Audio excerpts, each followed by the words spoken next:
Why do I feel empty? Understanding emotional numbness. Have you ever found yourself feeling strangely empty? Not exactly sad, not exactly fine, just disconnected from everything. That sensation has a name: emotional numbness. And even if it feels lonely, it's more common than you think. Emotional numbness often shows up not in dramatic ways, but in quiet detachment. You function, work, eat, talk, but it's as if life is happening in grayscale. If you've ever thought, why do I feel like this? You're in the right place. What is emotional numbness? Emotional numbness is when you feel cut off from your emotions, your inner world, or even the people around you. It's like watching your life instead of living it. You may still laugh or cry, but it feels performative, not deeply felt. It's not sadness. It's the absence of feeling, and while it can serve as a protective response, over time, it can leave you feeling like a ghost in your own life. Why does it happen? There are several common triggers for emotional numbness: trauma or overwhelming stress. In extreme situations, the brain shields you by shutting down emotional input.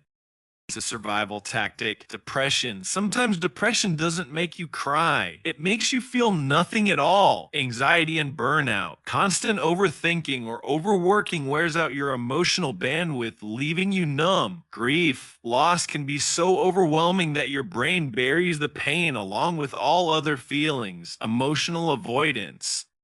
You've spent years avoiding pain, you may also lose access to joy. What it feels like. Emotional numbness feels like being wrapped in cotton, safe maybe, but muffled. People describe it as a sapped at being on autopilot, losing interest in passions or people, feeling distant from loved ones.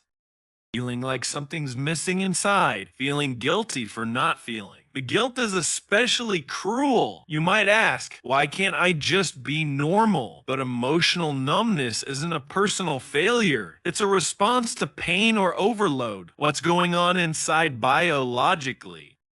Emotional numbness happens when the brain's emotional centers, like the limbic system, go into standby mode. Stress hormones, like cortisol, stay high. Feel good chemicals, like serotonin and dopamine, drop. It's like the emotional circuits have gone offline to prevent overload. This works short term, but becomes harmful if it lingers. Finding your way back. Emotional numbness isn't permanent, but healing takes intention. Here are some ways to start feeling again. Acknowledge it. Admit to yourself what's happening. That simple awareness is the first step. Pause and breathe. Spend a few minutes a day just being still, no distractions. Let your mind rest and listen to what's inside. Move your body. Light exercise, even stretching or walking, helps reconnect the mind and body. Write it down. Journaling gives form to feelings, even when they're hard to name. Use your senses.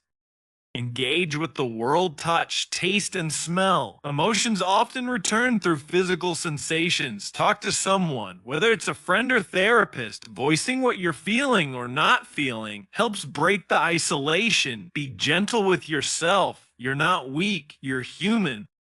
Show yourself the compassion you'd offer a friend. When to get help if emotional numbness becomes chronic or disrupts your life. Professional help is a wise step. Therapy, medication, or support groups can help you reconnect with yourself. Reach out if the numbness lasts more than a few weeks. It affects your relationships or work.